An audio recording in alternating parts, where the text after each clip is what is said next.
الرحمن الرحيم. السلام عليكم ورحمة الله وبركاته.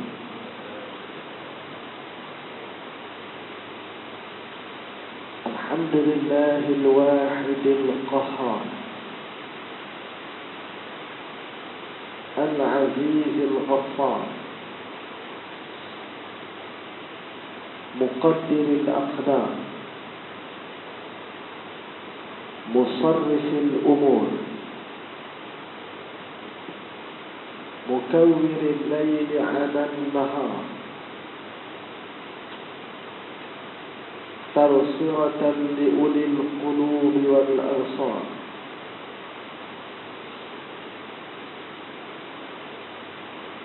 ونصلي ونسلم على هذا النبي الكريم سيدنا وحبيبنا ومولانا محمدا الأمين. اللهم صل على سيدنا محمد وعلى آله وصحبه أجمعين. أما بعد, dikasihi al-hadir beriman, pengurusi dan seluruh staf kepimpinan jawatan kuasa Surau As-Sabiri, tuan-tuan guru, para alim ulama, para haji, para hajjah, muslimin, muslimat, mudah-mudahan semuanya dirahmati Allah. Alhamdulillah, marilah bersama-sama kita memanjatkan kesyukuran kehadrat Allah Subhanahu wa ta'ala, kerana Allah Subhanahu wa ta'ala masih lagi menganugerahkan kepada kita limpahan rahmat, hidayah serta taufik untuk terus kita menyerlahkan ubudiyah, meningkatkan ketakwaan kepada Allah Subhanahu wa ta'ala. Di dalam sepotong hadis qudsi, Allah Subhanahu wa ta'ala berfirman, Inni la'ahammu bi ahli al-ardi azaba fa idza nazartu ila ummari buyuti wal mustaghfirin bil ashar saraftu anhum azabi. Kata Allah Subhanahu wa ta'ala, Inni la'ahammu bi ahli al-ardi azaba.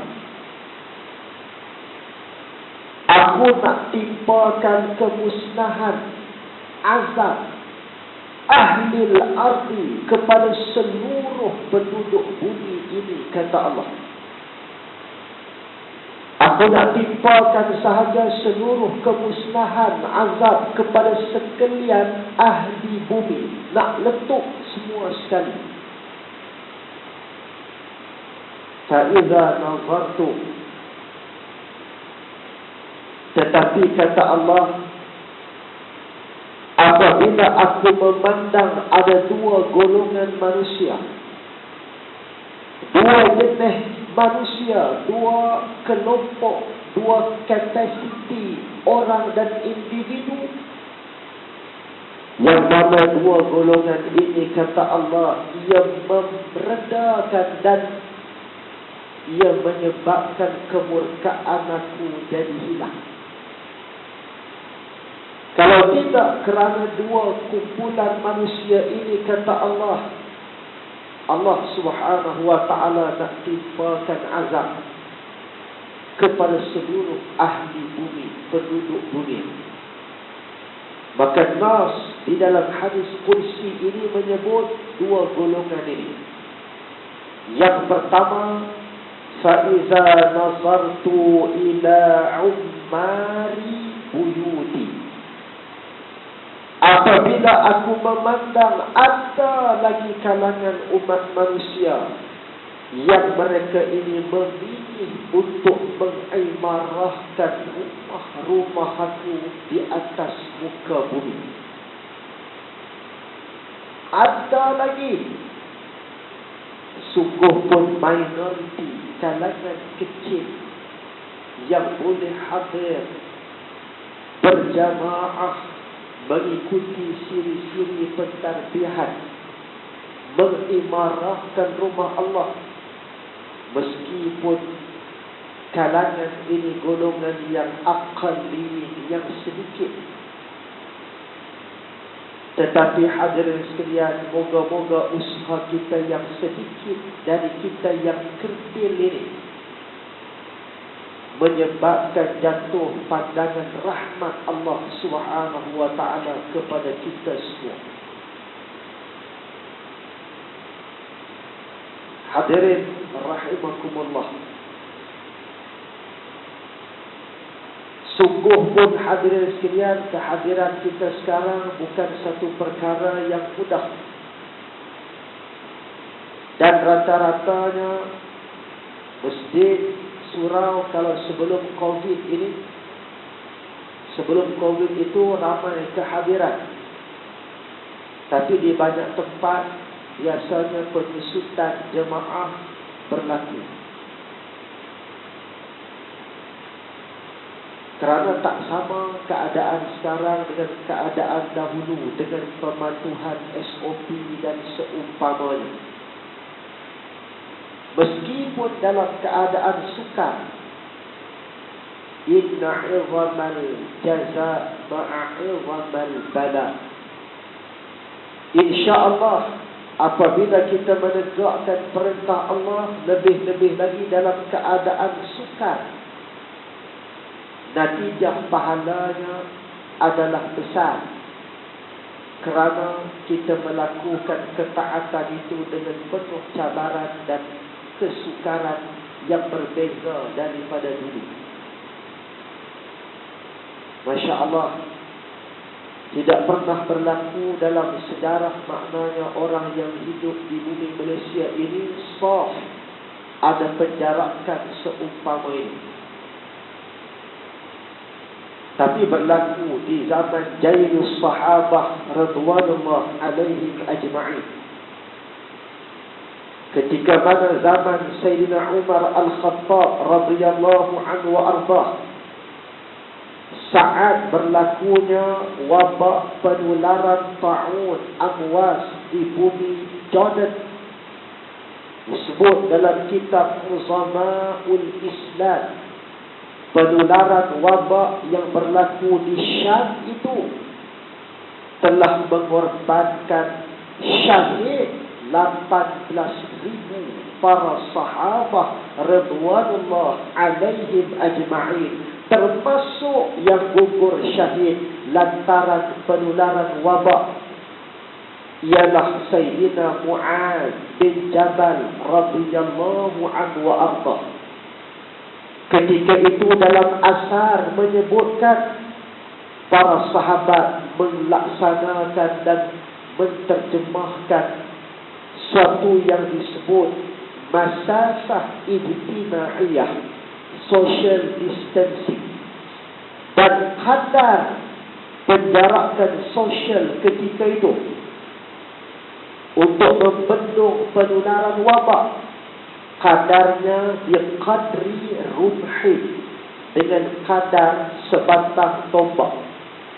Kadar sebatang tombak, saiz yang standard, mitran atau mitran wa nus, 1 meter ataupun 1,5 meter. Hadirin sekalian, inilah yang diimplement hari ini umpama di Malaysia. Kadar tombak itu mitran atau mitran wa nus, 1 meter atau 1,5 meter. Inilah penjarakan sosial yang diterjemahkan pada hari ini dalam saf, dalam kuliah dan seumpamanya. Alhamdulillah, surau tuan-tuan ni kehadiran seimbanglah sebelum Covid, ketika Covid ni, Alhamdulillah. Tapi ada surau, setengah surau yang sebut kepada kita, dia kata, Ustaz, surau kami ni ketika kuliah mengamalkan penjarakan sosial ni bukan takat masa 18 bulan 3 hari tu je. Dia kata, sebelum lama dah kami buat penjarakan sosial masa kuliah. Sebelum Covid lagi dah. Seorang sana, seorang sini, hujung sana. Dah lama dah, bukan 1 meter, lebih lagi. Hadirin mukminin rahimakumullah. Baik. Maka hadirin sekalian, golongan pertama yang menyebabkan murka Allah jadi hilang, kemarahan Allah jadi reda, ialah kerana adanya Umar buyuti. Mereka yang tetap memilih untuk mengimarahkan rumah Allah Subhanahu wa ta'ala. Golongan kedua, kata Allah, yang menyebabkan kemurkaanku jadi reda, ialah kerana adanya orang wal mustaghfirina bil ashari, sebelum berkumandang azan subuh, sebelum menyingsing fajar subuh, sebelum Bilal melaungkan azan waktu subuh, dalam waktu sahur 3 pagi, 4 pagi, 5 pagi, sebelum berkumandang azan subuh, dia merupakan kalangan orang yang menuturkan dan menyebut lafaz-lafaz minta ampun kepada Allah Subhanahu wa ta'ala. Sama ada dia ada menyebut astaghfirullah sebelum azan subuh, dia ada sebut macam tu, astaghfirullah. Ataupun dia baca sayyidul istighfar, ataupun dia boleh sebut pelbagai lafaz minta ampun yang lain pada Allah. Dia boleh sebut Allahumma ghfirli, ataupun kalau nak ringkas lagi, seperti mana bacaan di dalam duduk antara 2 sujud itu, yang mula itu Rabbighfirli, minta ampun pada Allah dalam pelbagai lafaz, pelbagai kaifiyah. Yang penting sebelum subuh dia ada minta ampun dengan Allah, bererti dia telah menegakkan agenda Qiyamul Lail. Qiyamul Lail ini adalah program, pengisiannya pelbagai. Tahajud, tuan-tuan baca Quran, hatta baca kitab-kitab ilmiah, buat penulisan, pengkajian, tadabbur, ataupun kita berzikir, kita beristighfar, itu semua adalah pengisian kepada program yang namanya Qiyamul Lail, bangun malam. Tahajud itu salah satu pengisian ataupun agenda Qiyamul Lail. Qiyamul Lail menghidupkan malam. Agendanya pelbagai. Boleh tahajud, boleh istighfar. Sebab itu Imam Ghazali dalam kitab Mau'izatul Mu'minin, Qiyamul Lail, tahap Qiyamul Lail yang minimum, yang paling mudah, maknanya ia tetap dianggap Qiyamul Lail apabila seseorang itu dia sempat bangun sebelum berkumandang azan subuh, dan dia sempat istighfar atau zikrullah kepada Allah. Tapi kalau tuan-tuan, alhamdulillah, saya tengok tuan-tuan ni bukan takat tu tahajud apa semua, itu lebih lagi, alhamdulillah. Tapi orang yang mungkin maknanya dia pening kepala, dia tak larat, dia tak ada keupayaan nak tahajud, dia istighfar, maka dia dianggap juga, kata Imam Ghazali dalam Mau'izatul Mu'minin, ia menghidupkan malam, dia buat agenda Qiyamul Lail dengan istighfar kepada Allah. Rupa-rupanya hadirin sekalian, orang yang menuturkan istighfar dengan hati, dengan perasaan yang rendah diri di hadapan Allah waktu dini hari, maka golongan ini hadirin sekalian berjaya memadam kemurkaan Allah Subhanahu wa ta'ala ke atas seluruh penduduk bumi. Hadirin mukminin yang dirahmati Allah, bila ada pengorbanan dua kumpulan manusia ini, saraftu anhum azabi, aku tidak kenakan azab kepada seluruh penduduk bumi. Muslimin muslimat yang dirahmati Allah Subhanahu wa ta'ala. Baik, pada subuh yang berbahagia ini, insya-Allah kita merujuk kepada sepotong nas daripada suratul Nisa ayat ke-100. Kita rujuk kepada suratul Nisa ayat 100. A'udzu billahi minasy syaithanir rajim. أعوذ بالله من الشيطان الرجيم. بسم الله الرحمن الرحيم. ومن يهاجر في سبيل الله يجد في الأرض مراغما كثيرا وسعة ومن يخرج من بيته مهاجرا إلى الله ورسوله ثم يدركه الموت فقد وقع أجره على الله وكان الله غفورا رحيما. Kata Allah Subhanahu wa ta'ala di dalam ayat 100 suratul Nisa, Allah Subhanahu wa ta'ala menyebut wa man yuhajir fi sabilillah yajid fil ardi muraghaman kathiran wasa'a. Kata Imam Ibn Kathir, wa hadha tahrid ala al-hijrah wa targhib fi mufaraqatil musyrikin. Baik, Allah Subhanahu wa ta'ala menegaskan, barang siapa yang berhijrah kerana Allah, pada jalan Allah Subhanahu wa ta'ala, maka pastinya kata Allah, yajid fil ardi, dia akan mendapati di pentas muka bumi Allah Subhanahu wa ta'ala itu muraghaman kathiran wasa'ah. Kata Dr. Wahbah Zuhaili, muraghama dengan maksud orang itu akan memperolehi jaminan perlindungan daripada Allah Subhanahu wa ta'ala. Bukan sekadar dia perolehi jaminan perlindungan, bahkan dia akan dianugerahkan, dilimpahi dengan kurniaan fil ardi muraghaman kathiran wasa'ah, limpahan keluasan rezeki dari Allah Subhanahu wa ta'ala yang begitu luas dan banyak. Hadirin yang dirahmati Allah Subhanahu wa ta'ala,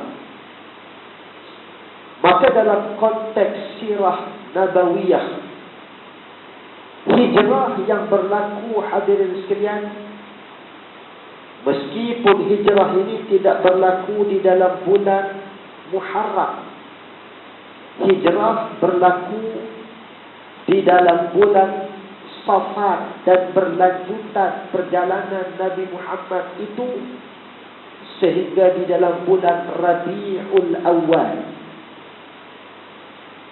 Disebut antaranya dalam kitab Fiqhus Sirah yang disusun dan dikarang oleh Dr. Mustafa Sibai, perjalanan Nabi SAW antaranya sekitar 18 hari.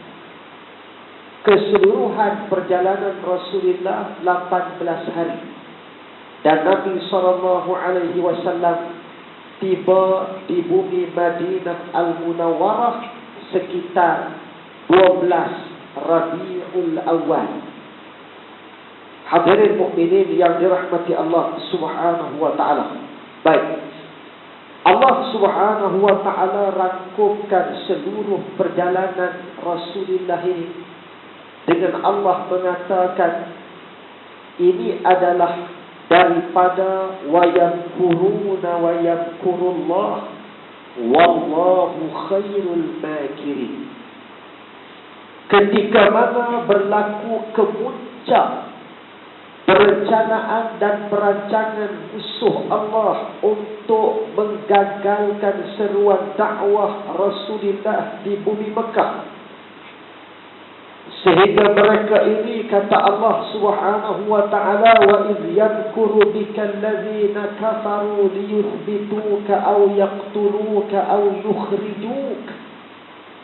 Mereka mengenakan pelbagai kaedah untuk memastikan terhenti dakwah Rasulullah, sama ada memenjarakan baginda, mengusir maupun membunuh baginda. Ini semua, kata Allah, adalah bahagian perancangan musuh Allah. Wa yamkurun wa yamkurullah. Tetapi dalam masa yang sama, Allah Subhanahu wa ta'ala juga melakukan perancangan, dan Allah memutlakkan perancangan Allah. Wa yamkuruna wa yamkurullah wallahu khairul makirin. Allah memutlakkan perencanaan yang terbaik adalah perancangan yang rapi, susun aturnya daripada kehendak Allah Subhanahu wa ta'ala. Allah memberitakan perkara ini di dalam suratul Anfal ayat 30. Maka kita nak sebut hijrah ini adalah manifestasi daripada kehaibatan percaturan dan perancangan Allah yang menenggelamkan pemikiran dan perancangan musuh-musuh Allah Subhanahu wa ta'ala. Sebab itu bila sebut hijrah, ia adalah wallahu khairul makirin. Ia adalah strategi kemenangan yang disusun oleh Allah. Maka ditegaskan di dalam kitab Fiqhus Sirah yang ditulis oleh Dr. Said Ramadan Al-Buti, mengatakan hijrah ini bukanlah Nabi dan para sahabat larikan diri ataupun umpama pelarian, tapi hijrah adalah strategi kemenangan. Muslimin muslimat yang dirahmati Allah Subhanahu wa ta'ala, sebab ada kalangan orang Islam faham hijrah ni lari, walhal ia adalah takhtir. Ia bukan munafir, bukan lari di medan juang, tetapi takhtir, strategi yang akan membuka lembaran ketuanan, kemenangan kepada Islam. Kerana hadirin sekalian, Nabi berdakwah pada peringkat permulaan fatrah Makkiyah di Mekah itu, yang ikut hanyalah Khadijah radhiyallahu anha, Abu Bakar As-Siddiq, Sayyidina Ali. Tetapi apabila dibuka plan kemenangan, Allah perintahkan hijrah ke Madinah. Ketika Nabi SAW buat comeback, masuk semula ke Mekah tahun 8 Hijrah, the opening of Mekah, Fathu Mekah, Nabi SAW masuk dengan ketumbukan tentera, berjumlah tentera Islam 10,000 tentera Islam. Ini yang kata hijrah, strategi kemenangan. Ia bukan umpama pelarian. Muslimin muslimat yang dirahmati Allah Subhanahu wa ta'ala. Baik. Maka apabila kita sebut tentang hijrah, berkumandang lagu ma'al hijrah, nasyid ma'al hijrah dan seumpamanya, alhamdulillah. Cuma hadirin sekalian, dimensi hijrah ini bukanlah sekadar berlaku pada Nabi Muhammad sallallahu alaihi wasallam. Dimensi hijrah ini sebenarnya sinonim kepada seluruh agenda perjuangan para anbiya alaihimus salatu wassalam. Nabi Adam alaihi salam, Allah hijrahkan dari atas, Allah hijrahkan turun mengimarahkan bumi Allah. Sebab itu hadirin sekalian, dalam Al-Quranul Karim, Allah Subhanahu wa ta'ala menggunakan perkataan ihbitu. Dalam ayat 24 Suratul A'raf, Allah kata qala ihbitu ba'dukum li ba'din aduh. Allah guna istilah ihbitu. Kata Dr. Wahbah Zuhaili dalam tafsir Al-Wadis, istilah ini Allah tuju kepada Adam dan Hawa. Allah kata sila turun ke muka bumi. Berbeza dengan arahan Allah pada syaitan, pada iblis yang Allah sebut dalam Al-A'raf, surah Al-A'raf ayat 13. Hujung ayat tu Allah kata fakhruj innaka minas sagirin. Berampus kamu pergi ke atas dunia. Tapi Allah tak kata fakhruj, Allah tak kata keluar, pergi kamu kepada Adam dan Hawa. Istilah berampus keluar, Allah guna perkataan tu untuk halau iblis dari syurga Allah. Sebab tu Adam Abul Bashar hijrah ke atas muka bumi Allah ini, membawa kemaslahatan dan kebaikan kepada ummah. Hadirin sekalian, Nabi Allah Musa alaihi salam berhijrah dari Mesir ke Palestin. Hijrah adalah agenda Nabi-Nabi alaihi wassalatu wassalam. Nabi Lut alaihi salam yang bergelanggang berdakwah di bumi Sodom di Jordan, ketika mengajak seluruh umat Islam beribadah, mengabdi diri kepada Allah. Tapi Nabi Allah Lut alaihi salam berhadapan dengan perlakuan kaumnya yang berfikiran songsang. Mereka minat laki-laki sama laki-laki, perempuan sama perempuan, sihaq dan seumpamanya. Lalu hadirin sekalian, Allah Subhanahu wa ta'ala sayang kepada Lut dan pengikutnya. Fa'asri bi ahlika biqita'in minal lail. Kata Allah, wahai Lut, wahai seluruh pengikut kamu, hijrahlah, keluarlah dari bumi Sodom ini, kata Allah, pada bahagian malam. Dan Allah mengemukakan arahan, kata Allah, masa kalangan pengikut kamu nak hijrah, Allah kenakan syarat kepada Nabi Lut. Apa syarat dia? Allah sebut dalam ayat 81 surah Hud. Allah kata wala yaltafit minkum ahad illa ra'atan. Kamu bila berjalan nak keluar hijrah ni dari perkampungan bumi Sodom, kamu nak keluar hijrah, aku syaratkan satu benda. Syaratnya wala yaltafit minkum ahad. Waktu kamu berjalan, kata Allah, hampa jangan duk pandang-pandang belakang. Jalan terus ya. Tu yang cerita ada tajuk dengan pandang belakang tu pun. Kita pun tak tahulah dia ambil dari situ ke apa. Rupa-rupanya betul ada syarat tu. Makna jalan depan, jangan tengok dah belakang. Ada syarat tu.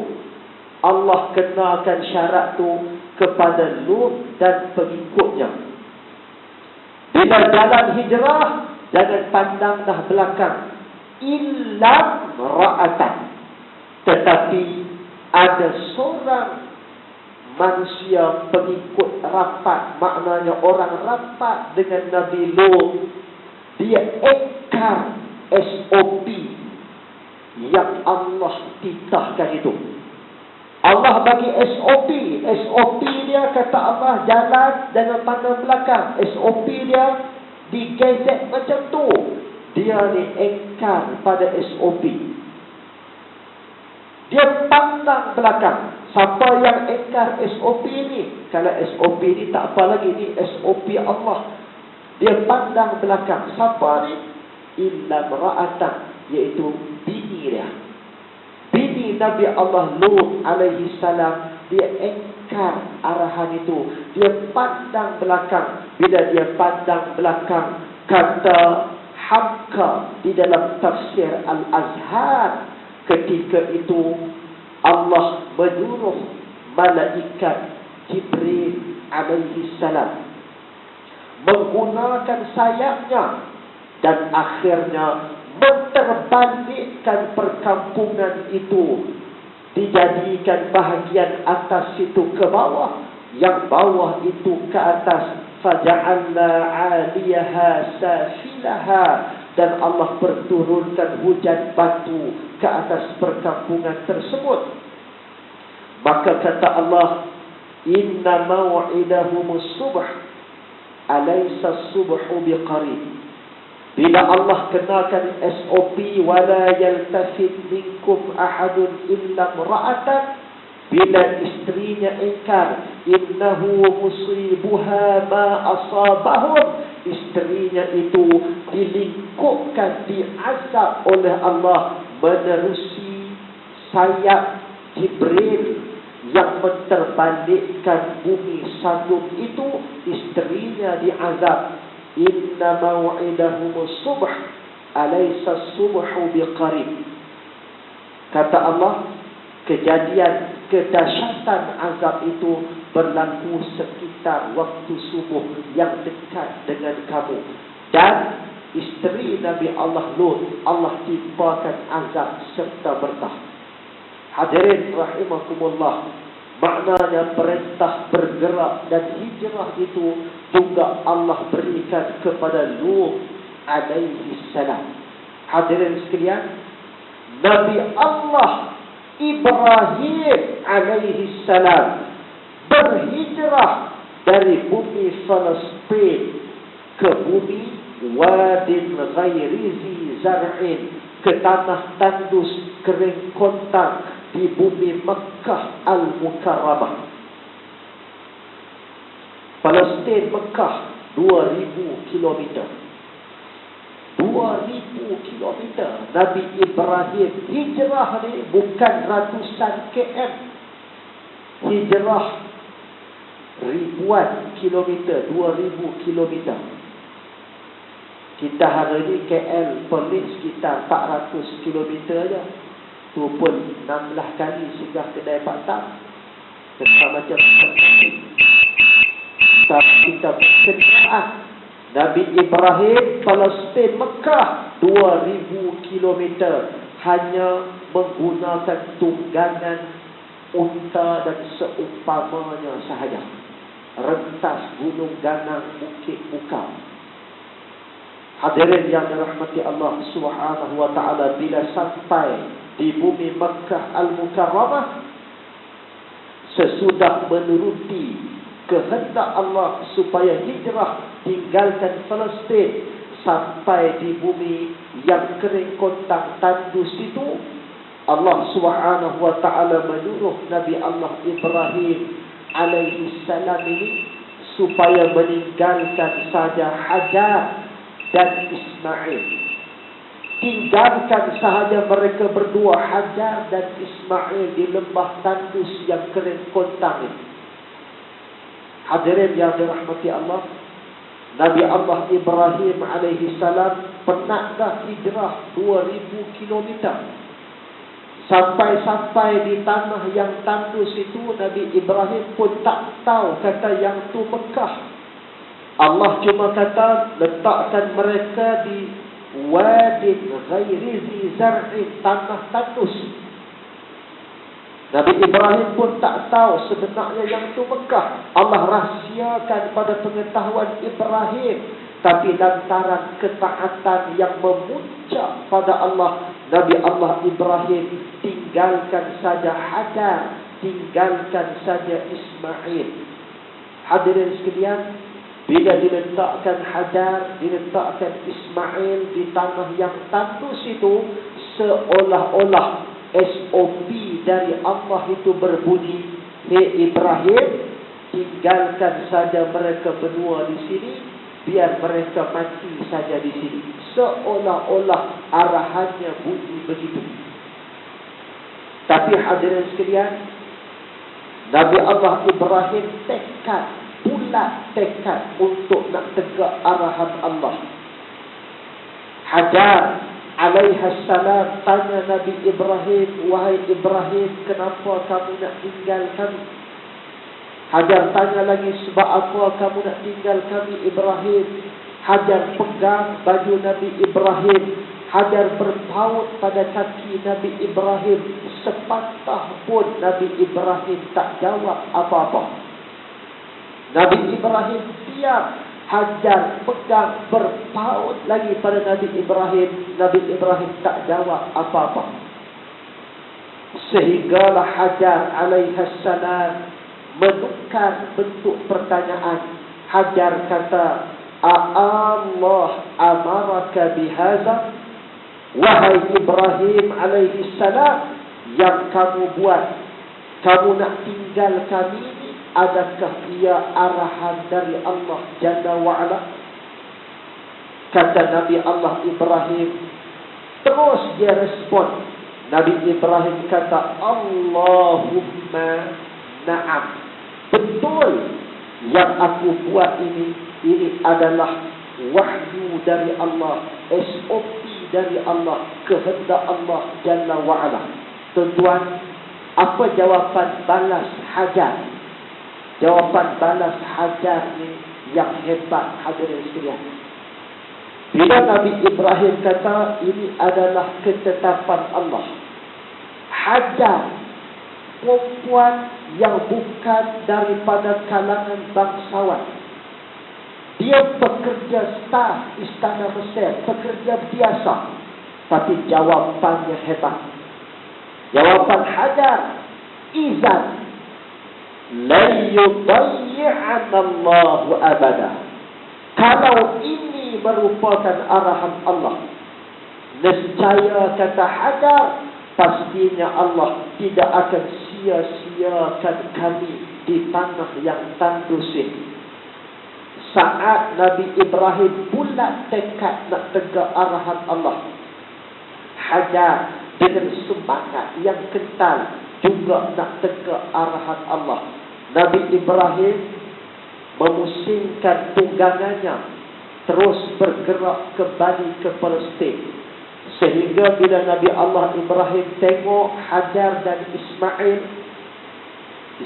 yang ketika itu kecil lagi, belum putih susu lagi, baru sekitar beberapa bulan sahaja. Bila ditengok Hajar Ismail di padang pasir, ditengok, dia jalan sambil tengok, sehinggalah lenyap pandangan dia pada Hajar dan pada Ismail. Dia hanya berikan mereka beberapa kurma dan sedikit air. Bila dah tak nampak ada Hajar dan Ismail, Nabi Ibrahim alaihissalam pusing balik tunggangan dia. Nabi Ibrahim alaihissalam menangis sungguh-sungguh. Menangis, berguguran kelinangan air mata dia, meninggalkan putera sulung kesayangan dia dalam usia 3-4 bulan, meninggalkan isteri kesayangannya Hajar. Ibrahim alaihissalam menangis sungguh-sungguh. Tapi Nabi Allah Ibrahim tak menangis depan Hajar dan Ismail tadi. Tak menangis. Dia kata orang lelaki, kalau menangis masa nak tinggal itu, menangis depan Hajar Ismail, jadi cerita ramah akan siap. Jadi drama swasta lah kalau menangis masa nak tinggal itu, menangis. Tak tahulah kata Ibrahim dapat arahan dari Allah ni, kena pisah dengan kamu. Dan saya Hajar akan rayu, abang tunggulah sat dulu, buatlah dalam, buat rumah apa dulu, buat rezebo ke apa dulu. Mesti dirayu macam tu, tak jadilah nak tinggal kalau menangis depan-depan tu juga. Sebab tu Nabi Ibrahim menangis itu di belakang. Hadirin yang dirahmati Allah Subhanahu wa taala. Sepanjang Hajar Ismail terpisah dengan Ibrahim, pakar sirah mengatakan Nabi Ibrahim hanya sempat tengok Ismail ini sekitar 2-3 kali sahaja.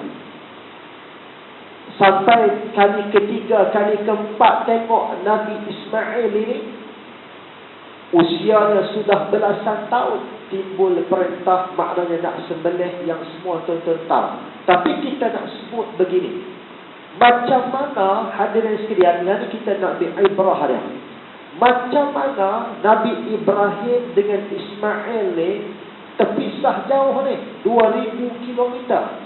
Tapi macam mana gaya bentuk tarbiyah Ibrahim pada anaknya ini sehingga melahirkan anak yang punya taat. Bila Nabi Ibrahim kata, aku diperintahkan wahyu sembelih kamu, anak dia kata, sembelih. Sembelih saja. Laksanakan perintah itu. If'al ma tu'mar. Buat wahai bapa. Punya taat macam tu. Rupa-rupanya hadirin sekalian, Allah beritakan rahsianya dalam Quran untuk kita apply dalam kehidupan kita. Kita hari ini, anak kita duduk jauh juga. Jauh satu. Tapi kadang-kadang ramai juga kita hari ini, anak kita duduk dekat dengan kita. Anak dekat dengan kita, tapi anak kita tak taat sangat dengan kita. Nabi Ibrahim, anak duduk jauh, tapi bukan main taat dia.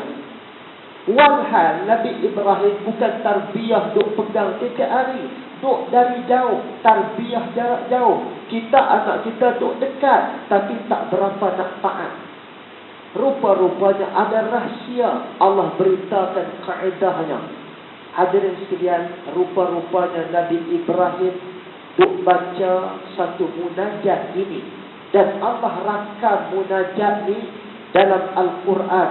Untuk saya, tuan-tuan muslimat di belakang, kita minta sila baca munajat yang hebat ini. Dalam ayat 100, dalam ayat 100 Saffat, surah Saffat,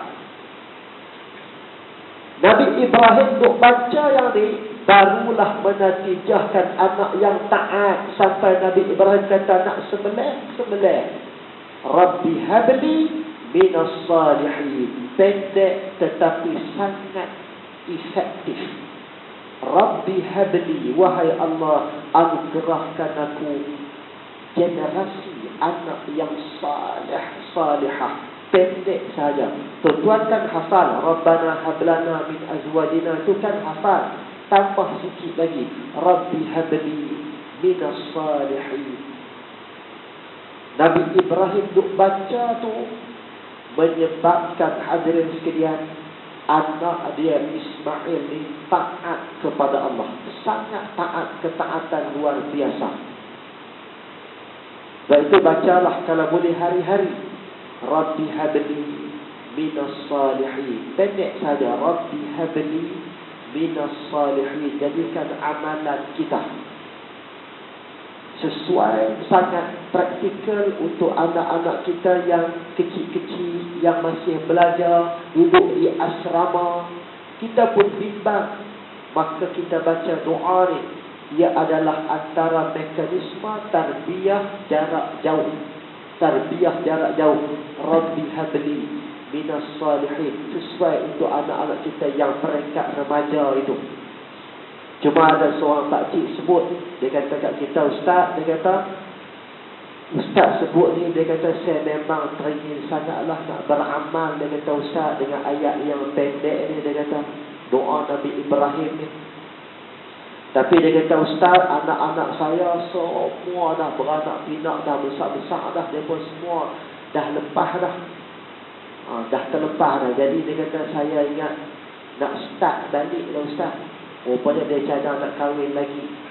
Yang tu terpulang lah, runding lah elok-elok. Saya tak masuk campur. Hadirin yang dirahmati Allah Subhanahu wa ta'ala. Baik. Hadirin yang dirahmati Allah, maka kita nak sebut hijrah ini ialah sebenarnya agenda para anbiya alaihi wassalatu wassalam. Dan terakhir kita nak sebut, akhir dah ni. Baik, kita tengok satu keadaan dalam Gua Sur. Tuan-tuan, bila tuan-tuan baca Quran, tuan-tuan baca Quran hari Jumaat biasanya atau malam Jumaat, kita disunnahkan surah Kahfi. Baca Yasin, baca apa? Surah Kahfi itu sunnah juga. Bahkan ia lebih rajih. Baik. Al-Kahfi, kalau tuan-tuan tengok terjemahan literal, perkataan Al-Kahfi maknanya gua.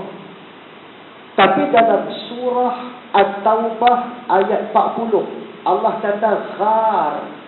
Ghar juga maksudnya gua. Ghar, gua, Al-Kahfi pun gua. Apa beza gua Al-Ghar dengan gua Al-Kahfi? Kalau terjemahan kita, dua-dua maknanya gua.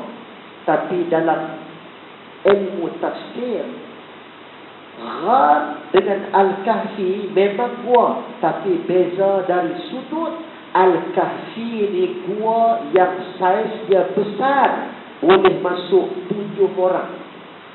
Tapi kalau ghar, gua yang saiznya lubangnya kecil, maksimum kalau masuk hanya boleh rukuk sahaja. Berdiri penuh tak boleh. Maksimum rukuk. Yang selesa duduk bersila, duduk sujud, duduk di bawah. Itu namanya ghar. Kahfi, gua yang lubang besar. Ghar, gua yang lubang sempit. Dalam ghar, dalam Gua Sur, lubang sempit ni, kata Mustafa Sibai, Nabi duduk 3 hari 3 malam. Yang berdiri pun tak boleh ni, Nabi duduk 3 hari 3 malam. Tuan-tuan sekalian, kita duduk dalam surau selesa macam ni, selesa kita duduk ni pun 36 kali lah kita perbetul alignment kita, perbetul pinggang kita. Ini tak selesa tempat duduk kita. 3 hari 3 malam. Hadirin sekalian, Abu Bakar As-Siddiq resah sebab bimbang keselamatan Nabi. Nabi convince Abu Bakar. Nabi kata, ma zannuka bisnain Allahu salisuhuma. Hei Abu Bakar, kamu ingat dalam gua ni kita berdua jaga? Kamu lupa Allah ada yang ketiga. Nabi baring di ribaan Abu Bakar, di paha Abu Bakar. Walaupun hubungan dia menantu dengan pak mentua. Abu Bakar pak mentua Nabi. Nabi kahwin dengan Aisyah. Sebab tu tuan-tuan, kalau ada kesempatan yang ada pak mentua, elok tuan-tuan baring sekali dekat paha pak mentua. Try tengok waktu cuti-cuti ni, pergi kat pak mentua, baring sekali di paha dia. Pak mentua tengok kita atas bawah dia tengok. Dahlah anak aku hang sapu, aku hang nak sapu. Ada yang dirahmati Allah. Nabi baring di ribaan Abu Bakar, pejam mata. Tapi Abu Bakar tak berani kejut Rasulullah sebab 2 benda. Pertama, disebut dalam Syama'il Muhammadiyah, Nabi kalau pejam mata, tanam aini wa la yanam qalbi. Nabi kalau pejam mata, Nabi pejam, tapi hati Nabi tak pejam. Dalam Syama'il disebut hati Nabi Muhammad ni, tuan-tuan sekalian, meskipun mata pejam, hati Rasulullah ni macam bunyi cerek, air pada cerek yang menggelegak. Duk berzikir, duk memikirkan kemaslahatan ummah. Sebab tu Abu Bakar As-Siddiq tak mau kacau Rasulullah waktu Nabi pejam mata. 1. Nombor 2, bimbang-bimbang tak mau ganggu Nabi sebab kemungkinan juga turun wahyu. Pernah Nabi baring di ribaan Aisyah, tiba-tiba Aisyah rasa berat. Lalu rupa-rupanya waktu itu turun wahyu, tuan-tuan. Inna sanulqi alaika qawlan thaqila. Sifat wahyu, amanah tu berat. Aisyah terasa berat amanah dari Allah.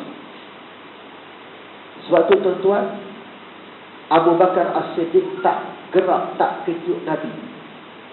Sebab tu tuan-tuan, kalau tuan-tuan tidur, saya tak akan kejut, tak akan gerak tuan-tuan. Mungkin wahyu ke apa ke turun. Hadirin yang dirahmati Allah. Jadi kita pun 7:30 dah. Dah mungkin terlajak SOP apa dah. Kita pun nak berhenti di sini dulu, hadirin sekalian. Moga-moga meskipun hijrah ini disebut tiap tahun, yang penting ialah falsafah hijrah. Kata Ibnu Hibban dalam sahihnya, wal muhajir man hajara sayyi'at. Hijrah dengan makna biarlah kita perbetul amalan-amalan kita supaya makin dekat kita dengan Allah. Allah Subhanahu wa taala memberikan keampunan kepada kita semua. Mohon kemaafan. Astaudi'ukumullah. Assalamualaikum warahmatullahi wabarakatuh. Bismillahirrahmanirrahim. اللهم انفعنا ما علمتنا وعلمنا ما ينفعنا والحمد لله رب العالمين. قدر الله.